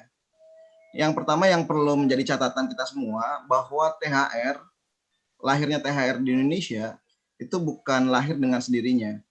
Tapi kalau kita baca ulang sejarahnya, di tahun 50-60-an, itu salah satu hasil perjuangan dari serikat buruh waktu itu. Jadi oleh karena itu, saya pikir perjuangan THR sehingga bisa dinikmati oleh semua orang hari ini, itu merupakan buah dari perjuangan serikat buruh hari ini. Tapi kalau kita baca ulang berbagai regulasi tentang THR hari ini, sepertinya tidak ada cukup peningkatan kualitas dari waktu ke waktu. Kalau kita lihat praktik di lapangan hari ini, misalnya, katakanlah SPK atau Cembu Bekasi pernah melakukan survei terhadap 40 perusahaan yang menjadi anggota. Dari 40 perusahaan itu, 13 perusahaan itu masih memberikan THR sebesar 1 bulan upah. Artinya masih sama seperti normatif. Tapi 27 perusahaan sisanya itu sudah memberikan THR jauh lebih besar dibandingkan normatif. Bahkan katakanlah ada 1 perusahaan yang memberikan THR sebesar 3 bulan upah. Jadi saya pikir hari ini, kalau tadi tinjauan diskusinya masalah SE, saya ingin katakan bahwa serikat buruh harus mengembalikan kembali perjuangan tentang THR ini, misalnya dengan cara mengadvokasi besaran nilai THR-nya sendiri.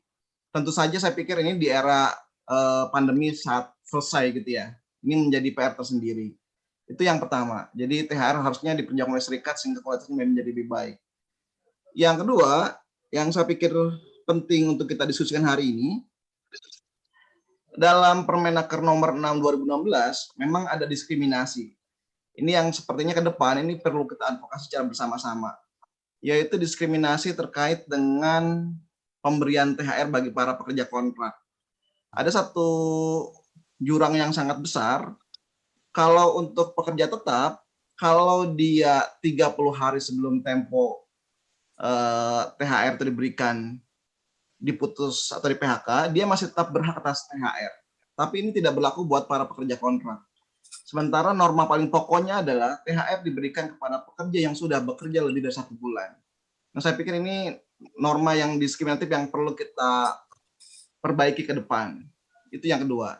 Nah, yang ketiga, saya pikir persoalan SE ini kalau tadi saya dengar dari beberapa pembicara sebelumnya, misalnya dia mengatakan bahwa kita hari ini bicara tentang kepastian bekerja.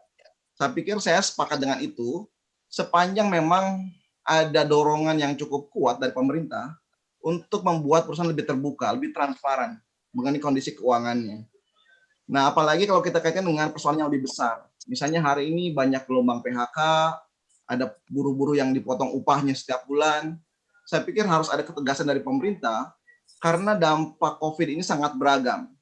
Kita bisa petakan misalnya, ada berapa sektor atau berapa industri yang sangat terdampak oleh COVID-19. Misalnya industri keramik, industri konstruksi, industri otomotif, industri elektronik. Dampaknya lumayan dalam. Tapi kalau kita bicara tentang industri kimia dasar yang memproduksi misalnya bahan-bahan baku untuk hand sanitizer atau desinfektan, di perusahaan yang seperti ini lumayan cukup signifikan kenaikannya. Terlebih kalau misalnya sektor makanan dan minuman. Hari ini tingkat kenaikan cukup signifikan.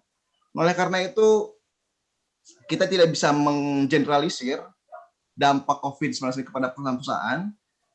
Dan di titik itu, kita bisa minta perusahaan agar lebih tegas untuk mendorong perusahaan agar lebih terbuka kepada para pekerjanya, kepada serikat pekerjanya.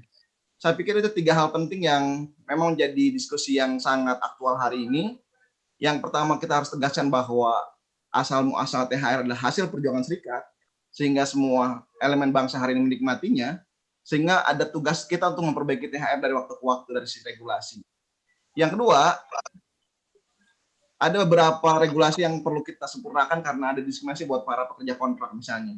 Dan yang ketiga, terkait dengan SE ini perlu ada penekanan dari pemerintah khusus untuk mendorong para perusahaan lebih terbuka. Karena kita tidak berharap bahwa isu pandemi COVID-19 digunakan oleh perusahaan-perusahaan yang tidak terdampak terlalu dalam, tapi digunakan untuk mengurangi hak-hak para buruhnya. Saya pikir seperti itu Pak Iwan, terima kasih. Oke, baik, terima kasih.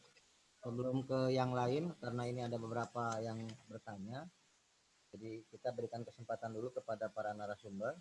Yang pertama tadi dari Pak Tony, terkait dengan peluang kalau kita melakukan upaya hukum, ya, termasuk juga tadi di Kabupaten Kota Bekasi ini sebetulnya sudah ada UMSK, tapi belum ada SK Gubnya, sehingga ini mengkhawatirkan ketika THR dibayarkan menggunakan upah yang lama.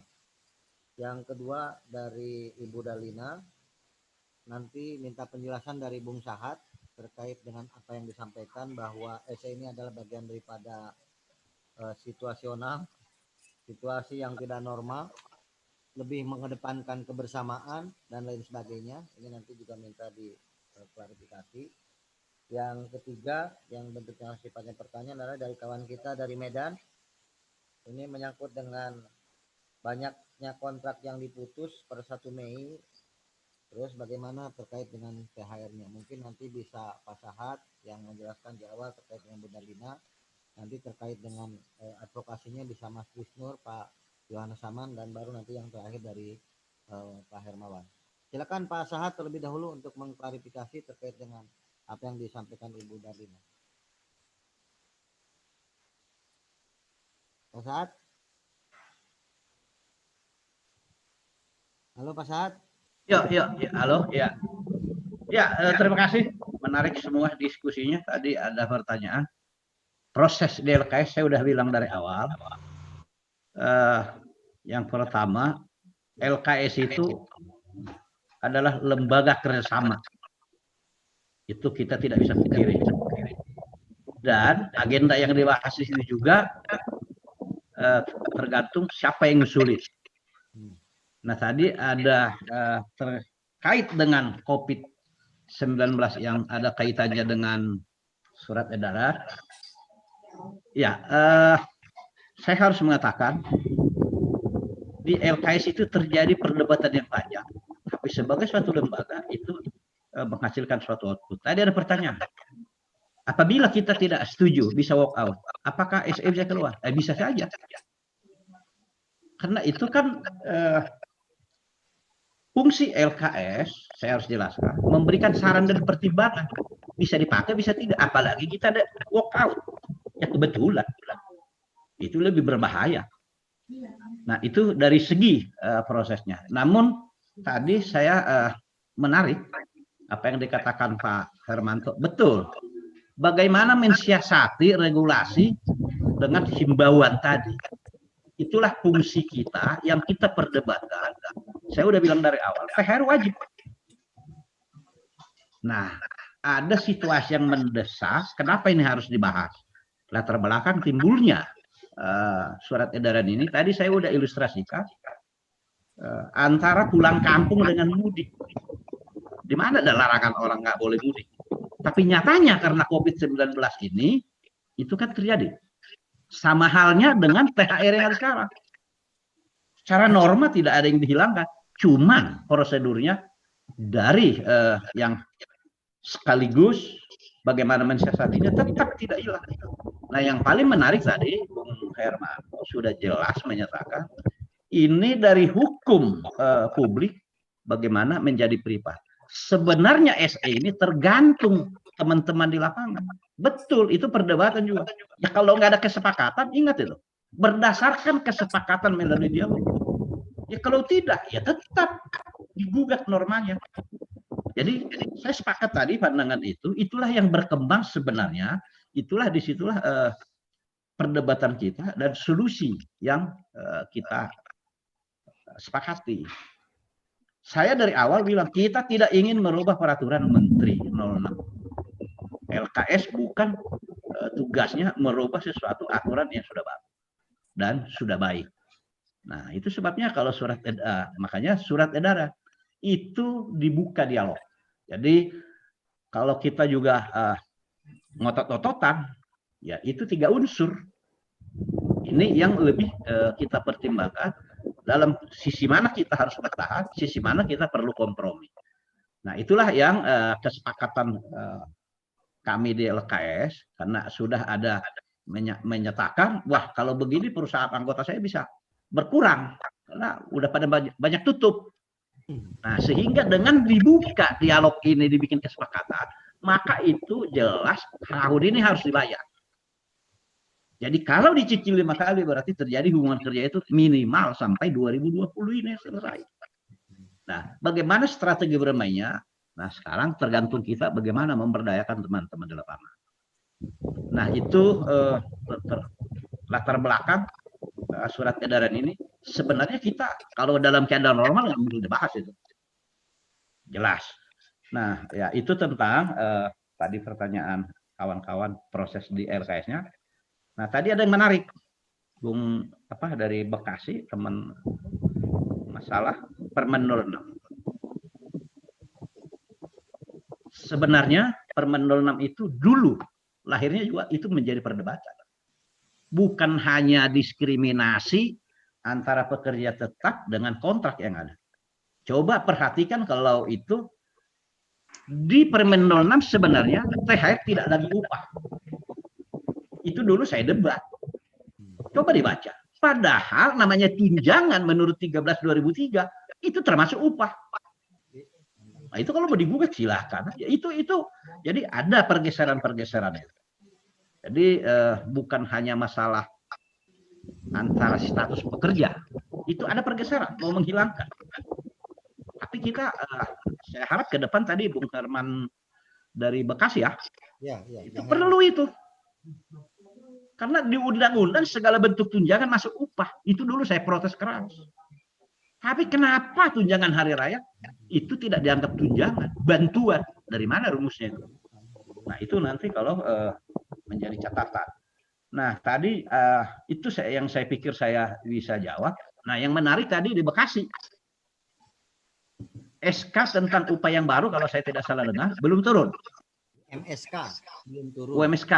Ya. Nah, sedangkan jelas sesuai dengan Permen 06 itu basis perhitungan upah untuk menghitung THR adalah upah yang diterima terakhir. Itu udah jelas. Tapi mungkin nanti ada pandangan lain. Nah, dari mana bisa kita tahu upahnya naik berapa kalau belum di-SK-kan? Kecuali udah naik, SK-nya belum ada, nggak jadi masalah. Jadi basis perhitungan upah jelas upah yang diterima terakhir. Saya pikir ini yang bisa saya sampaikan, barangkali saya akan banyak memantau soal nanti pro kontra ini masalah SE ya bagus. Ya. Supaya ini juga dorongan bagi teman-teman juga termasuk saya yang duduk di LKS supaya inilah perlunya ada saling mengisi dan saling soliditas itu dipelihara. Jadi saya juga tidak bisa mempengaruhi orang lain harus begini ya namanya lembaga kerjasama. Kalau sepakat kita untuk nolak, ya sepakat, walk out. Jadi nanti keputusannya dari awal jelas itu. Tapi untuk lembaga kerjasama, betul dibutuhkan kebersamaan. Namanya juga ada lembaga kerjasama. Jadi itu tidak bisa kita pungkiri. Kalau kita walk out, apakah bisa keluar SE? Itu kan tidak ada kewajiban dikonsultasikan SE itu sebenarnya. Ya, mungkin lebih baik begitu, Bang. Pada nama LKS wakil buruhnya itu cacat gitu dalam ya itu lebih baik silakan aja kewenangannya menteri Ya, Cuman kalau ini kan maunya kita, aktivitas saya setuju itu. Iya. Saya jadi yang kita jaga jangan sampai kelihatan serikat buruh pecah. Tapi nggak bisa dipungkiri. Nah, nanti akan ketahuan dalam perjalanannya siapa sebenarnya, usul siapa itu. Ya. Tapi kan tidak etis kita sesama anggota LKS saling menyerang di hadapan publik. Itu Ya. aja. Kalau saya tetap Oke. saya paham betul kritik dari teman-teman, saya harus terima, dan dengan segala kekurangan ya saya pribadi minta maaf kepada teman-teman. Itulah hasil maksimal yang bisa kita lakukan saat ini dalam melindungi teman-teman pekerja buruh dari goncangan yang lebih besar. Ya. Jadi itu yang bisa saya sampaikan. Terima kasih, Bung. Saya kembalikan ke Bung. Terima kasih Bung Sat. Mas, Ya. silakan. Untuk advokasinya tadi yang di Medan itu seperti apa itu? Mas Tris.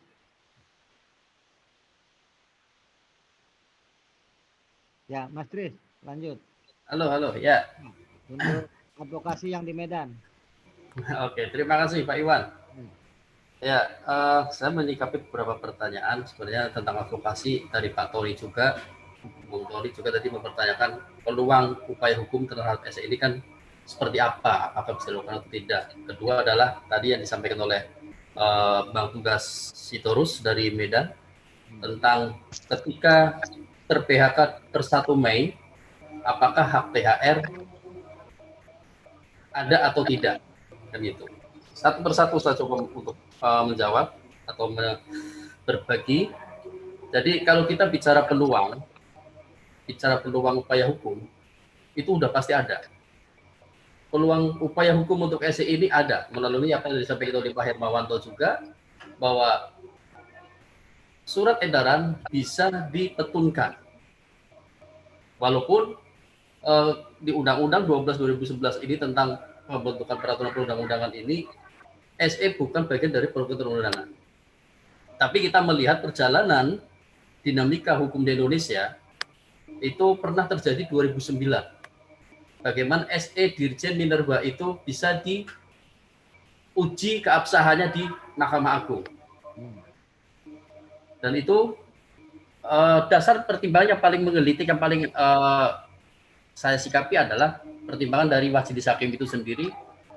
Kalau tidak salah, walaupun SE tidak termasuk dalam urutan peraturan perundang-undangan, tetapi berdasarkan penjelasan pasal 7 Undang-Undang Nomor 10 Tahun 2004, SE dapat dikategorikan sebagai bentuk peraturan perundang-undangan yang sah, sehingga tunduk pada tata urutan peraturan perundang-undangan. Nah, itu salah satu pertimbangan daripada Majelis Hakim pada saat itu. Jadi bisa diupaya hukumkan, ada peluangnya, cuma apakah deadline-nya kita akan sampai? Karena ketika kita melakukan upaya hukum melalui PT UN, itu memakan waktu cukup lama. Sementara THR sebentar lagi harus dilaksanakan. Nah, mungkin kita melalui industri all besok, kita itu salah satu melakukan adalah upaya-upaya hukum sebelum mencapai litigasi. Ini adalah upaya hukum melalui non-litigasi kita. Besok kita ketemu dengan Menaker membawa surat dari industri all, kemudian dari masing-masing federasi. Mudah-mudahan itu bisa didengar dan bisa diterima oleh Bu Menteri di sana. Itu. Jadi Bung Tony, itu peluangnya tetap ada, cuman apakah efektif dengan kondisi saat ini?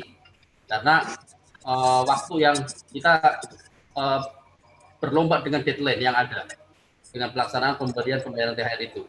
Kemudian dari Bang Tugas Sitorus, seperti yang diuangkan atau dijelaskan di dalam peraturan perundang-undangan, bahwa hak THR muncul atau timbul adalah 30 hari sebelum hari H.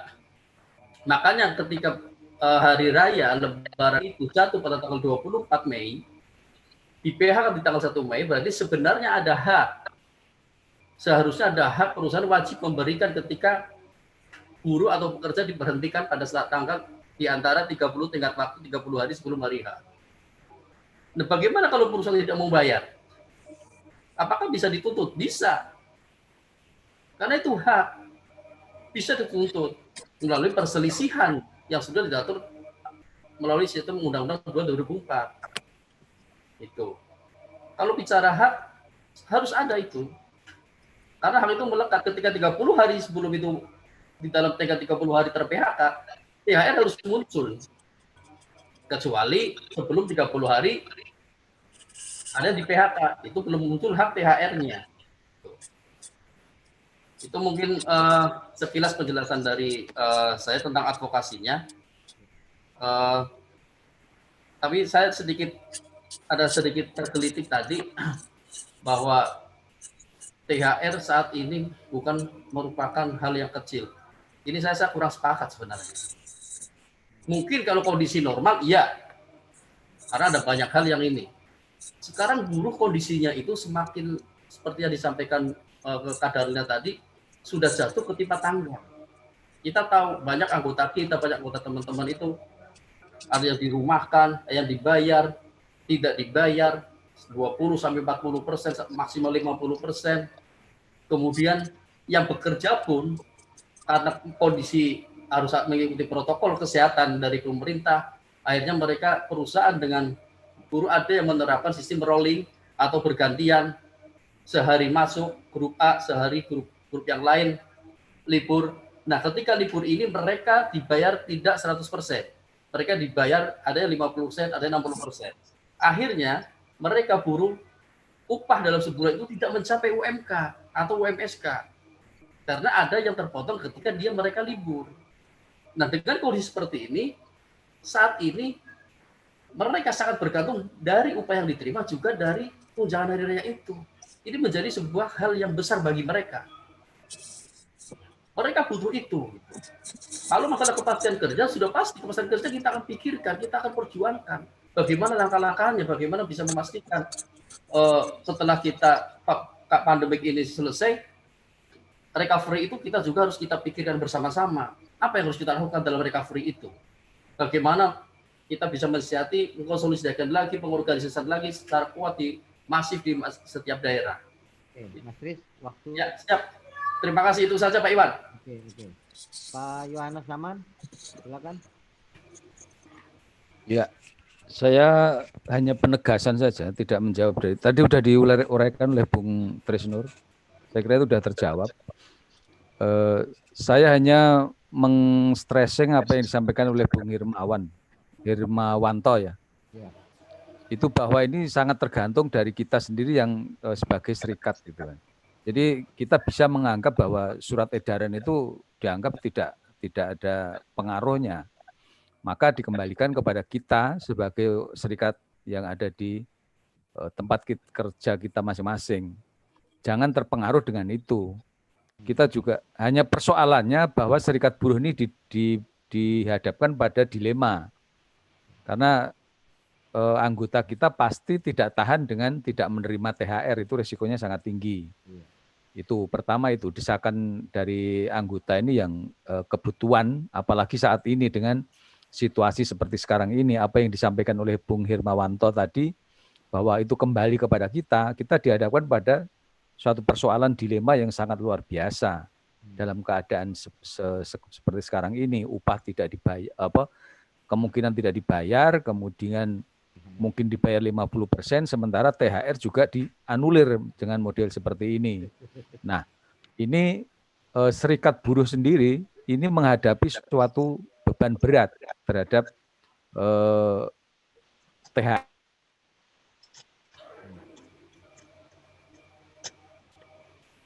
Ayo Pak Yo.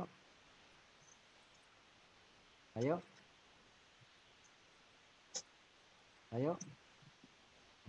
Sepertinya sinyalnya susah itu Pak. Atau jangan habis paketannya. Belum dikirim nanti ya. Oh baik. Karena waktu Jangan gitu napa, paketnya dia banyak. Karena waktu kita tinggal 10 menit, kita akan lanjut Bung Hermawanto sebelum kita akhiri webinar ini, karena kita hanya mengambil satu topik hari ini tentang THR kaitannya dengan SE. Jadi kalau ada usul yang lain-lain nanti kita akan lakukan lagi seperti ini. Tapi hari ini topiknya kita hanya fokus kepada THR yang kaitannya dengan SE, menjadi kontraproduktif ya. Tadi juga ada salah satu kawan kita justru malah ya dalam tanda kutip dia harus menyetujui daripada kehilangan anggota dan sebagainya. Silakan Bung Hermawanto. Ya, terima kasih Bapak-bapak sekalian. Kalau tadi saya harus jujur secara normatif, gitu, bahwa saya harus memberikan analisis normatif secara hukum saja, maka sekarang karena bicara tentang advokasi, maka bicara tentang keberpihakan, gitu. Kalau saya sudah dari awal bicara keberpihakan, nanti diskusinya nggak jadi rame gitu kan, jadi asik gitu, jadi nggak ambiar lagi gitu loh. Nah jadi maka kan gitu kan, diskusi ini menjadi menarik karena kita saling berbeda gitu, dan kita akan saling mengisi, saling menambah dan lain-lain gitu. Kita ada sharing sehingga biar betul-betul ambiar malam ini.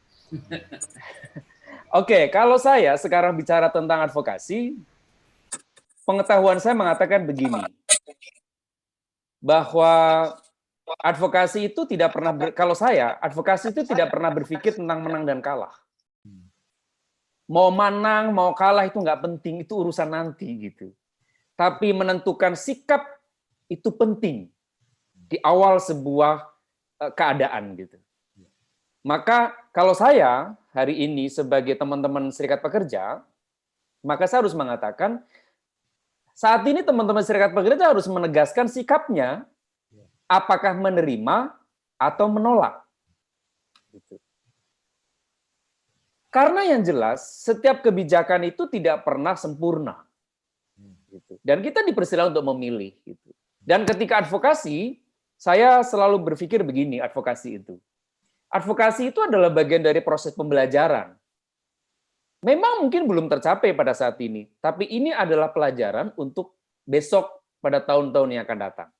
Termasuk adalah bagian dari pembelajaran kita pada generasi kita di belakang kita nanti gitu. Bahwa jangan sampai kita sebagai bapak-bapak, ibu-ibu sebagai tokoh buruh, kemudian generasi kita di belakang akan bilang gitu, dulu itu senior-senior saya tuh diam-diam aja tuh.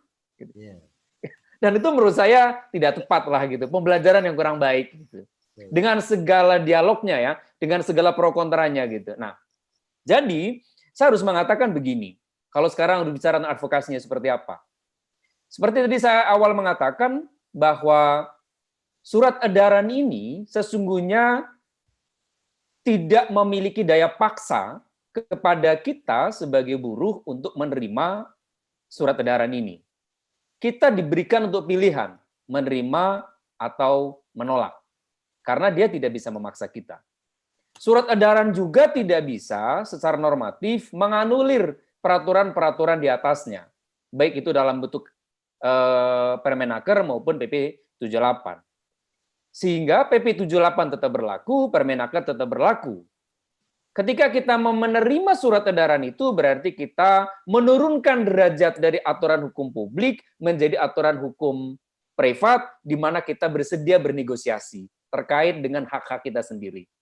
Nah, dari situ maka menurut saya teman-teman pilihan lebih baik yang mana? Kalau saya gitu, saya akan lebih memilih melakukan gugatan. Menolak. Kenapa?